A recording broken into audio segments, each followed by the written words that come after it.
Hey, builders, before we begin, I have a quick question for you.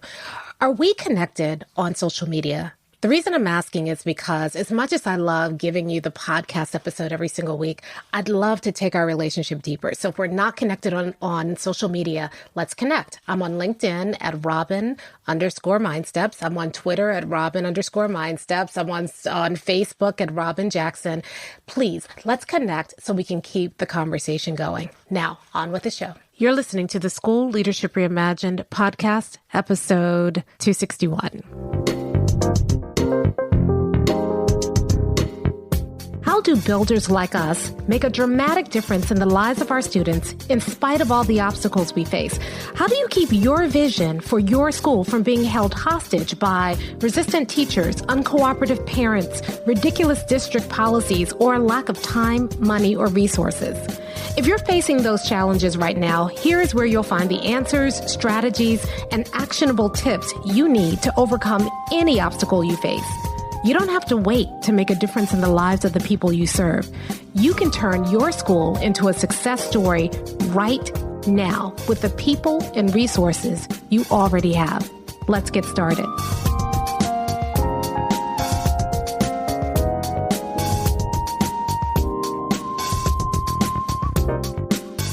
Hey builders, welcome to another episode of the School Leadership Reimagined podcast. I'm your host, Robyn Jackson, and today we're going to do another one of our Rewind series.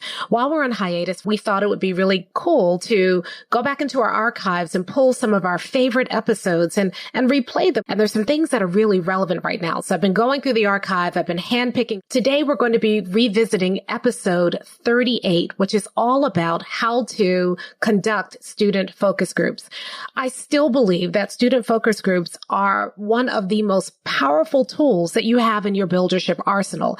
I believe in them so strongly that whenever we do long-term contracts with a school or a district at MindSteps, one of the things that we try to build into those contracts are time for student focus groups, because I don't care what the teachers or the principals say is going on, the students always tell us the real deal. And so as you're thinking about planning for the fall, and as you're thinking about how you are going to make that transition work this year, one of the things I want to encourage you to do is to conduct a few student focus groups.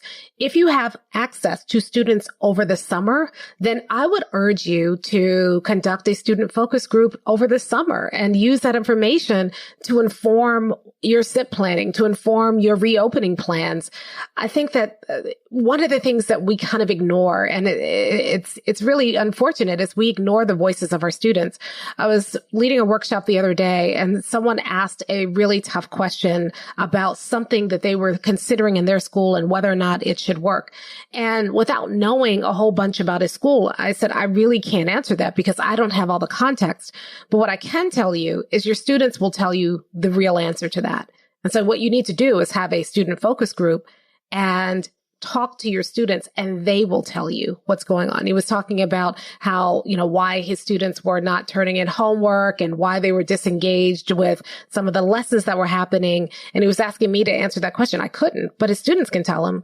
Every single time that I have a question like that, rather than trying to figure it out, rather than trying to guess, rather than trying to read research and see what researchers say is the problem, the best answer is always going to come from the source, your students. There have been times when I've worked in schools and I've gone into the school and they've said, our students are not doing their homework and we can't figure out why. And I said, well, have you asked them? And they said, well, no. Or they'll say, well, they say the homework is too hard and that sort of thing. So I said, well, let's get to the bottom of it.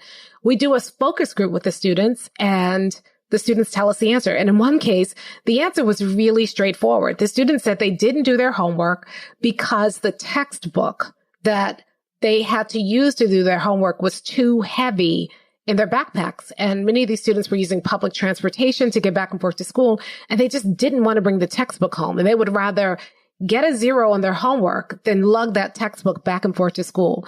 We switched textbooks to something a little lighter in their backpacks. They started doing their homework. I mean, it was really that simple. So a lot of times I think we overcomplicate things by trying to figure out why students aren't doing something. And the best solution is to ask them. So as you are thinking about your plans for the upcoming school year, as you're wondering, what do we need to do about this? Or what are some of the challenges we might face? Stop guessing. Ask your students. They will tell you the truth.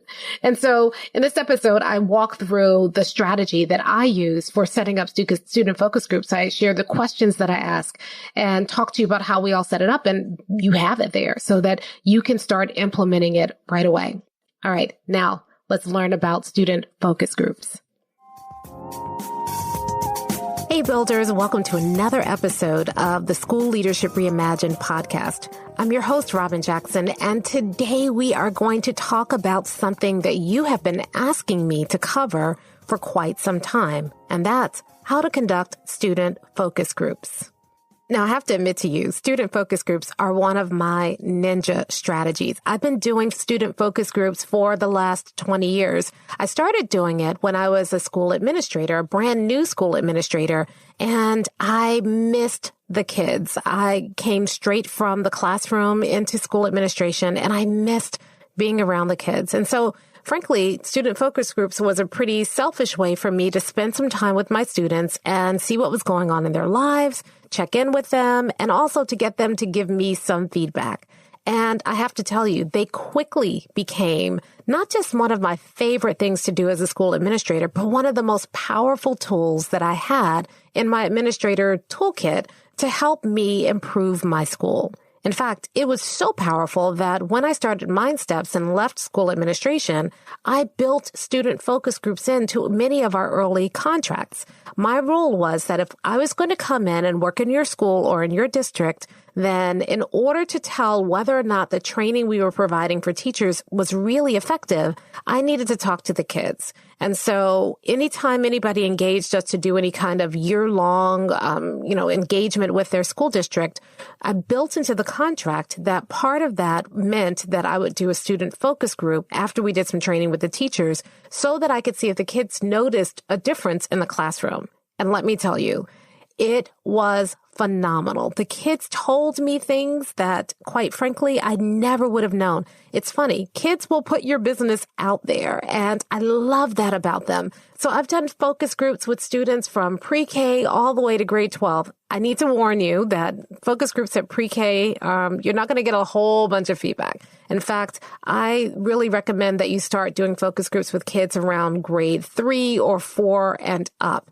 But I have to tell you, it is an amazing tool to connect with your students, to collect feedback from your students, and to use that to make sure that the work you are doing at the administrative level is actually making a difference in the lives of kids. It is my favorite technique. So today, I'm going to tell you all of my secrets about how I do student focus groups. I'm going to talk to you about why they can be so powerful, and I'm going to give you step by step the questions that I ask, the way I select which students are going to participate in the focus groups, how I analyze the data, what I do with the data once I analyze it. And I'm going to share all of that with you on today's episode. All right, now let's talk about focus groups. This episode's going to be a little different than the other episodes because I'm not going to spend a whole bunch of time talking about the philosophy around things. This is really going to be, nitty-gritty, step-by-step instructions on how to conduct the focus group. That being said, I still do want to take a few moments to talk to you about how and why you need to use focus groups. A lot of times when we are in charge of a school, we're administrators and we're running a school, we get so caught in the weeds of running a school that we lose sight of the kids. Not only that, the kids that we typically encounter are the kids who are either in trouble and are being sent to our office, or the kids that we're honoring in some way. So we're handing out awards or we're handing out detention. And there are a lot of kids that, unfortunately, we just don't get a chance to interact with. And a lot of times our interactions with kids are already scripted. Again, we're handing out an award. We're telling them to stop running in the hallways. We're sitting down and asking them what they learned in their reading lesson. We're observing their homework. We're not spending time where kids can feel free to kind of just talk to us and tell us what's going on. And so that's why I love focus groups, because the kids will tell you what's going on. Remember, I said that they will spill all the tea. They will tell you everything that's going on in your school. You may think you're doing a great job. The kids will tell you whether or not you're actually doing a great job. Not only that, when you sit down with students, it helps you remember why you're there.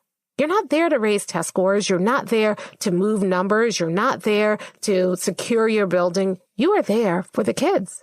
And I don't care how great an initiative you have or how wonderful this program looks. If it's not actually changing kids' lives for the better, it's not worth your time. And the only way you know that is by sitting down and letting the kids tell you. So let's start out with who you should invite to focus groups. My rule is that your focus group should be between 12 and 15 students. I like that size because it's big enough that you get a diversity of opinions, but it's small enough that everybody gets an opportunity to talk. And when I'm working with districts and I'm doing focus groups with districts, when I'm not working with just my students, but I'm working with districts, I often give the districts a kind of profile for the kind of kids I want to talk to, so that way districts don't, kind of stack the deck and put, their best students in the room, and I'm only hearing from their best students. I want to hear from a diverse group of students. Now, when I was a school administrator, I was a lot more random because I was doing focus groups every single month. And so eventually I could cycle through the majority of the kids and get a good sampling. But if you want to be a little bit more deliberate, here are some of the types of students that I like to invite to my focus groups. The first is I want to invite a student who is currently engaged in a special education program. So a kid with a IEP or a kid on a 504 plan, someone who actually is involved in the special education programming in our school. I think they bring a really good perspective to focus groups. I also want a student who has been suspended in the last month. That's really important. I mean, if you don't have a lot of discipline issues in your school, it becomes less important. But if you do have some discipline issues in your school, you really need to invite and involve students who have recently gone through the disciplinary process because they have a really good perspective. They also can help you understand why they're getting in trouble in the first place. What's so disruptive? What is it about the program that makes them so disruptive? I remember a focus group I did in an urban school a few years ago, and I asked for a student who had been suspended in the last month, and the administrator said, well, this student just came back today and she's already headed for trouble, so she might as well sit in your focus group. At least it'll keep her out of class for the last part of the day so she can get through a school day without getting suspended. And I thought, oh boy, here we go. But she was so insightful. She was hilarious, but she was so insightful. She gave me such good feedback about the work we were doing around rigor in the classroom in that school, and so much insight about why students aren't investing in the instructional program. So you definitely want to get someone who's been suspended at least once in the last month. And if you can't find anybody to do that, somebody who's been either, had disciplinary procedures or has been in detention, somebody who's gone through the disciplinary process within the last month. And then you want someone who is involved in either your DT program or your honors program or your AP program. This is because you want to get the perspective of students who are excelling in the school. A lot of times students who are in those programs will come and say their classes are boring or they need more challenge. And you want to make sure that you're hearing that perspective from them. So you want to make sure you're including at least one student who is in honors or GT or AP. You want one student with at least a solid C average, just a kid who's in the middle of the road. So they're not excelling academically. They're not failing academically. They're just kind of hanging out right there in the middle of the road because they bring a perspective. A lot of times, like I said, as an administrator, you're only dealing with the kids who are at the top or kids who are at the bottom. But a lot of the kids in the middle get missed because they're not getting kicked out of class. They're not getting, they're not on academic probation. They're not, earning an award. They're just in class every day going through school. So you want at least one student who can represent that perspective for you in your school. If you have a sports program, then you want to have at least one student athlete because they're going to bring a perspective about the sports program, or if there's too much homework and football season, or they're overwhelmed or they're stretched. You want to have at least one student who's participating in any kind of arts program. So if you have a school band or an orchestra or a choir or a show choir or drama, or you have a fine arts program, you want to make sure you're bringing at least one student for whom that is a big part of their day because they're going to bring a perspective. You want one student who is involved in your ESL program. So they'll need to have a certain amount of proficiency. So you may not take a student who's just, entered the program last week, because that'll be really difficult for them to participate in the conversation. But you want someone who is either recently exited from your ESL program or is doing really well in your ESL program, because again, that brings a really good perspective to the group. If you have any kind of student leadership opportunity, this is an opportunity to involve students in your student government. A lot of times people will do focus groups with the student government leaders, but I think that's a mistake, because kids who are attracted to student government are a certain kind of kid, and they represent a certain perspective in your school. And what you want to do is get a diversity of opinions. So I would not just include, and not do a focus group with just the student government, unless you're looking for something specific to how you can do student government better. But you do want to have at least one representative from there in your focus group. And then you want someone who's failing at least 2 or more subjects. This is really important, because this is a student for whom the educational program is not working. And you want to find out why. You want to get their perspective as well. Now, what I do is when I'm looking at this profile, I will pull all the special education students and randomly pick a kid. I will pull the suspension data and randomly pick a kid. So I'm not targeting specific kids. Instead, I'm looking for a diversity of opinions. And then you want to make sure that you're picking kids randomly, because you don't want to skew the group. You don't want to, pick certain kids that you already know how they feel because you want them in the group. You want to randomly select kids, because when you do that, you will always be surprised by what they have to say. And you will get a range of opinions out there that really makes for an interesting focus group. So that's who. Now let's talk about when. I like to do student focus groups at lunch. I worked in a middle school, and so I did student focus groups mostly in a middle school. When I've gone to other schools and done it, I've done it during lunch, or I've done it, we've pulled kids from class or from specials. I don't like doing that after school, because it creates a logistical nightmare. So I want to do it during the school day. And here's why I like lunch. Because when I do focus groups, I always serve food. I order pizza. I bring in soda. Please don't get me for how I'm poisoning children. I have to use whatever I can to get them to talk to me. So I have to bribe them with a little sugar and pizza and, some candy. I'm okay about doing that. And you can blast me on Twitter about that later on, but I'm really okay for doing that, because I want the kids to come and relax and enjoy. I want it to be a treat. So I send them fancy invitations that say, you're invited to have lunch with Dr. Jackson. And I don't do it a day ahead of time. I do it the day of. And let me tell you why. If you do it ahead of time, kids forget, or kids who don't want to come dodge it, or kids have time to think about it. If you send the invitation to them while they're in class, inviting them to join me for lunch in the next 15 minutes, they don't have time to think about it. They don't have time to worry about it. It feels special because they're getting a hand-delivered invitation in their classroom to have lunch with me. They're not in trouble. I make sure I put that on the invitation. You've been selected to have lunch with me. And, the wording is really positive. And then that's how you get kids to show up. So the longer you have between the time you issue the invitation and the time you ask them to show up, the more kids have time to think about it and to opt out. But when you do it, 15 minutes before lunch, they get an invitation, it feels really special. It feels kind of like a surprise. They're still in a little shock. It's not happening so early in the class period that they spend the rest of the class period worrying about it. They're kind of excited about it. So 10 to 15 minutes before the beginning of lunch, send a hand-delivered invitation to students and have them for lunch. And then make sure that you have pizza and soda and candy, some of their favorite foods, not cafeteria food. You want to have something special for students. And then set up the conference room. I like to do it in the main office conference room or in an empty classroom. I set it up. I put a tablecloth down. I decorate. So when they walk in the room, it really does feel like it's something special. Now, the next thing is, what are you going to do during the focus groups? So when students come in, I have them take a seat. I don't have assigned seats. I let them pick whatever seat they want around the table. And I really like doing this in a circle so that everybody can see everybody else and so I can see the students. I'm there with my laptop or with a pen and paper. A pen and paper is a little less threatening than a laptop, so I typically do a pen and paper, but you're going to have to script really fast.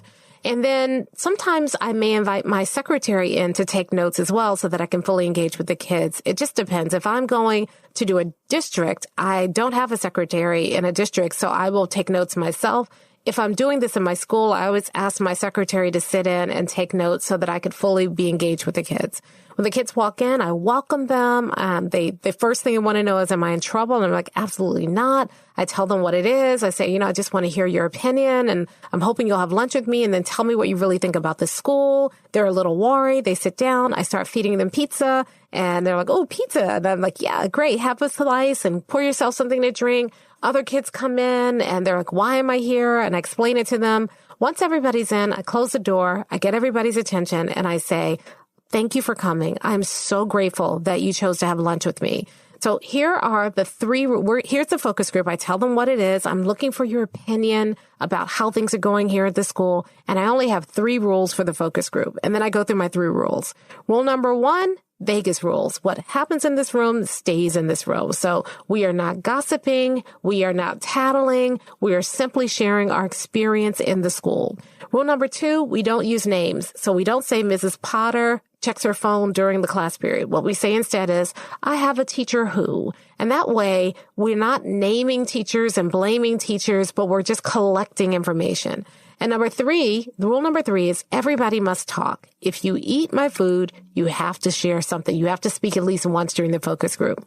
And then I give everybody an opportunity to say, now, does anyone not want to still be here? You have an option of leaving if you want. You're not held captive. If you want to go, you go. Sometimes kids leave. I was supposed to take a test with Mrs. So-and-so at lunch, whatever. That's why I like 12 to 15 people. And I like to invite at least 15 students so that if a few have to leave, I'm still down to 12, maybe 10 students, and I still have that variety and diversity of opinions.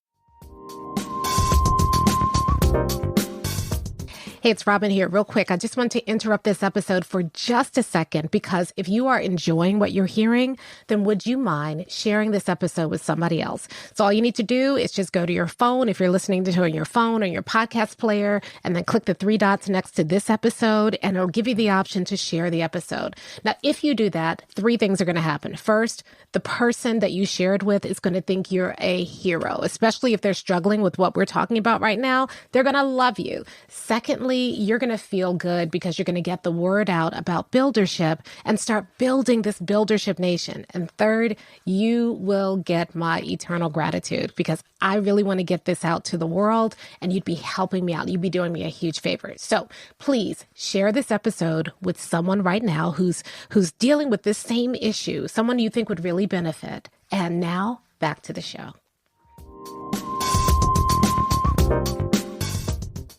Once we do all of that, I start out with the questions. And there are 5 questions that I always ask students during my focus groups. Just 5 questions. The first one goes like this. What are we doing here at this school that you really, really like? Or what is something that your teachers do in their classroom that you really, really like? And then this is the most important part. After you ask the question, shut up. That's right. Don't say a word. Even if it means several seconds of uncomfortable silence, just sit there and wait, smiling and expectantly, and sooner or later, the students will speak up. And once they start talking, shut up. Let the students talk, and they will start talking. One student will talk, and I'll say, okay, great, thank you. Anybody else? And all I'm doing is writing down the information. At the beginning, they'll say, well, I like the way Mrs. Potter does this. And I'll say, oops, that's a name. And they'll say, I'm sorry. Okay, I have a teacher who... And then they'll get used to it after a while. Then the conversation takes off. And your job is to listen. You're not going to ask follow-up questions. You're not going to tell kids, wait a minute, you like that? Are you wrong for saying that? You're not going to do anything like that. You're not going to judge. You're simply going to listen, smile, take notes. One of the reasons I like taking notes is I'm so busy taking notes that I don't have time to run my big mouth and interrupt the conversation. You want the kids to talk. And when it looks like the conversation is dying down, you can say, anybody else? Okay. Second question.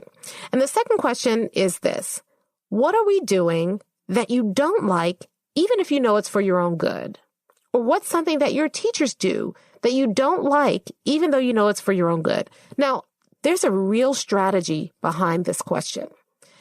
Before you get to what students don't like, you want to give them a question where you can get the typical answers out the way. So whenever you ask students, what don't you like? They're going to say things like, I don't like homework. I don't like that we have to read. I don't like, detention when we do something wrong. And, they're going to get those complaints. But when you put it as you don't like it, even though you know it's for your own good, students can then complain about homework and still give you valuable information. Now, this one, you may ask a few more follow-up questions, but you have to be careful because you don't want to shut down the conversation by inserting your opinion. So if you're going to ask follow-up questions, you can say things like, if a student says, I don't like homework, you can say, why is that? And then shut up and let the students talk. But you want to get students talking about, these are things I don't like, even though I know it's for my own good.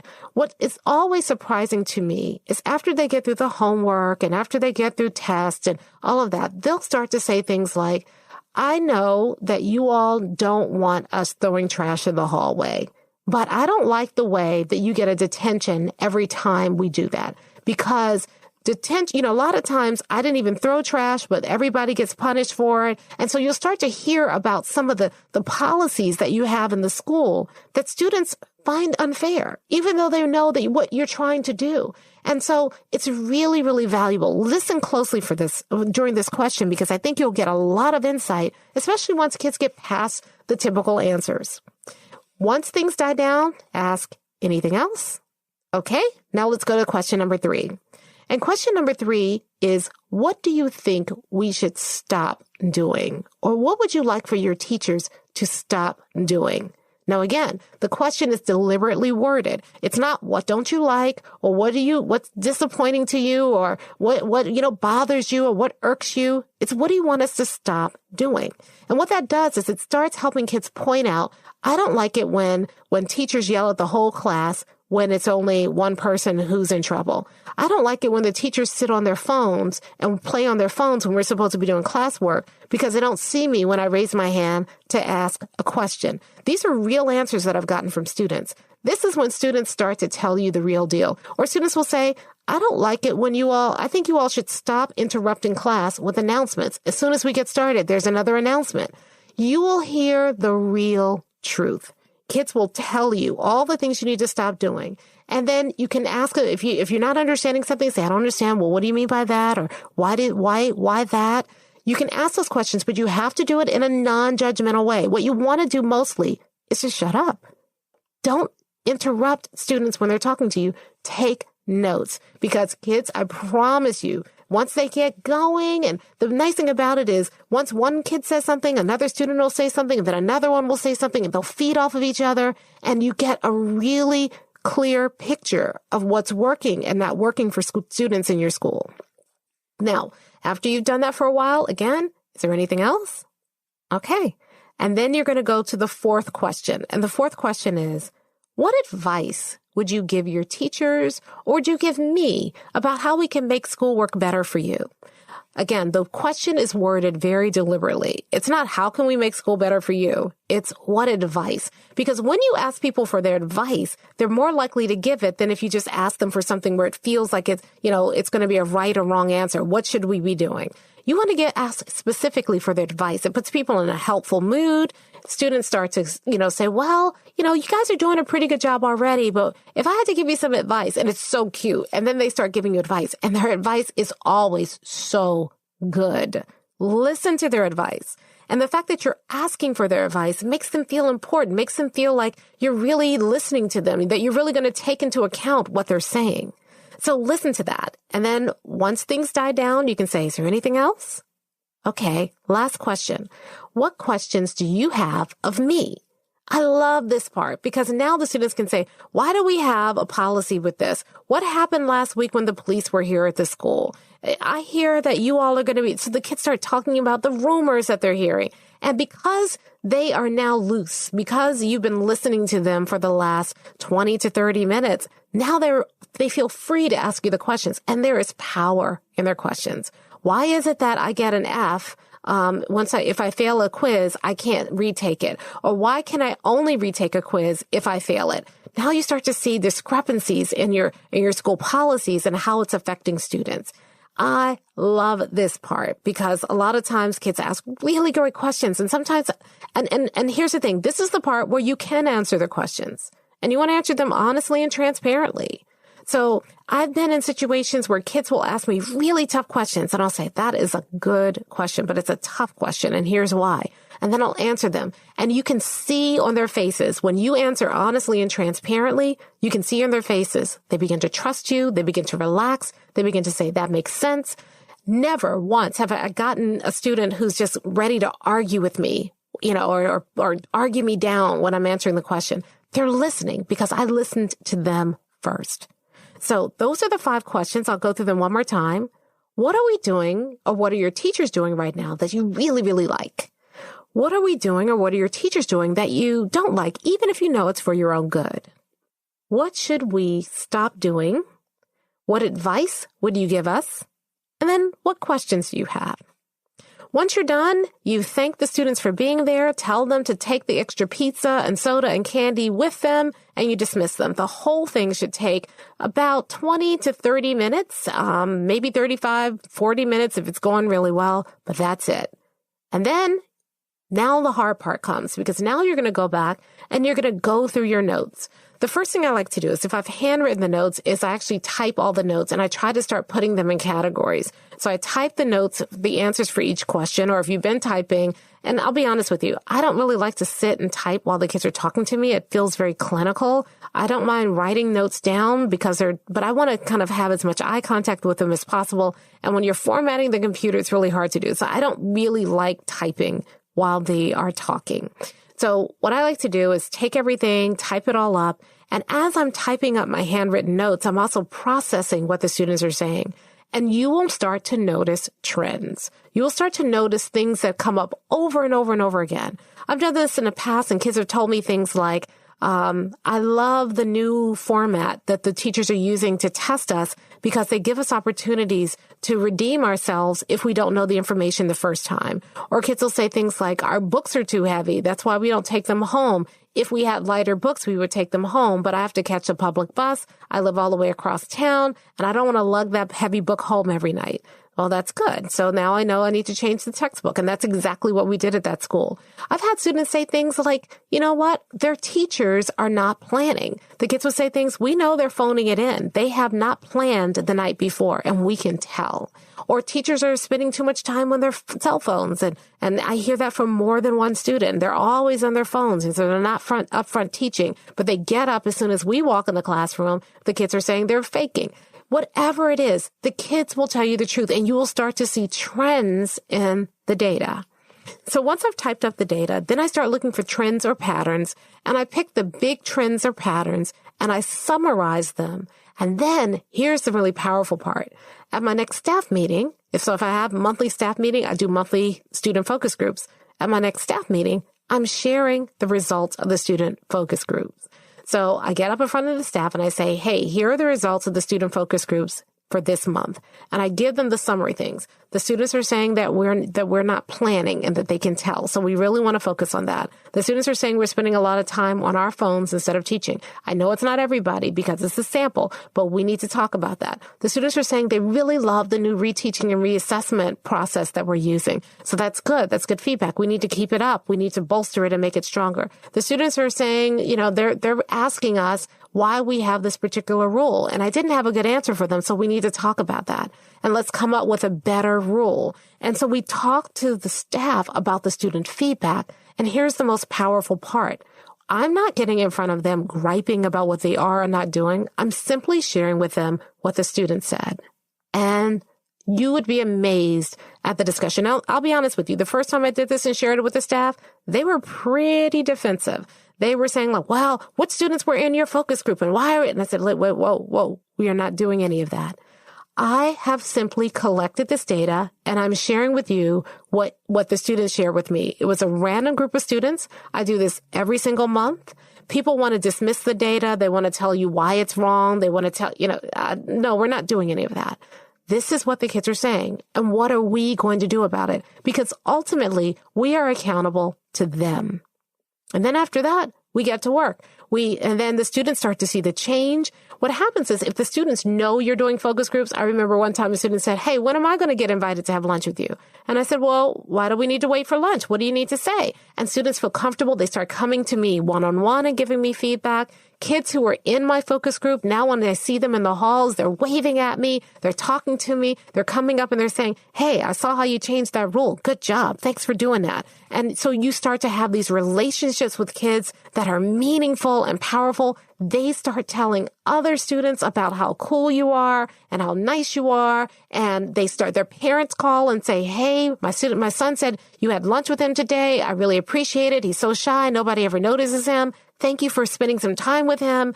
It just changes the culture of your school. And it helps everybody keep focused on why we're there. And I guess that's the most powerful part about having student focus groups. We often forget that the reason we're there is to serve kids. I know what we say. I know that we tell ourselves it's for the kids. But if we're not in a classroom with kids every single day, sometimes it's really hard to think about our kids not as this kind of random group of people, but as individuals with unique needs and unique challenges, and we need to serve them all. The focus group keeps you grounded. The focus group keeps you connected to the students in every classroom in your school. And as a school administrator, you owe it to your teachers and your students to spend time listening to them, listening to their feedback, collecting their feedback, and using it to help you improve. Now, my student focus groups worked so well that I started doing it with parents. I would have a parent coffee in the morning, and I'd invite parents to come and have coffee with me, or have something in the afternoon so the parents who were picking their students up could also share information. And again, conducting those focus groups, I did not do it in a formal way like at a PTA meeting or anything like that. I just invited them in and did the same exact process, same exact questions with them that I did with their students. And again, it's a great way to help parents stay connected as well. You can also do teacher focus groups where you sit down with teachers as an administrative team and ask them their feedback. Or you can sit down in a team meeting or a PLC and do the same thing. But focus groups give you data that goes beyond numbers, that goes beyond anonymous survey data. It gives you real qualitative data that you can use to gauge how well you are serving the teachers and the students in your school. It is so powerful. And, quite frankly, that's what builders do. Builders are service-oriented. We're constantly thinking about how do we best serve our students and our teachers. And one of the ways we do that, remember, feedback is a two-way street. A lot of us spend all of our time in classrooms giving teachers feedback, giving kids feedback in the hall. How often do we take time to collect feedback from them? And focus groups gives you a powerful way to do that. So I want to challenge all of you who are listening, before the school year is up, try it. Invite some students into your office and conduct a student focus group. And then let me know on LinkedIn how it went. I want to hear the success stories, but I also want to hear the fails, because if you have a question or it didn't quite work out, hit me up on LinkedIn and tell me about it, and I'll see what I can do to help you figure out how to make it work better. At the end of the day, all of us should be collecting feedback from our students because they're the reason that we are here. And in focus groups are a powerful way to do that. They're a powerful way to help you collect feedback from your students like a builder.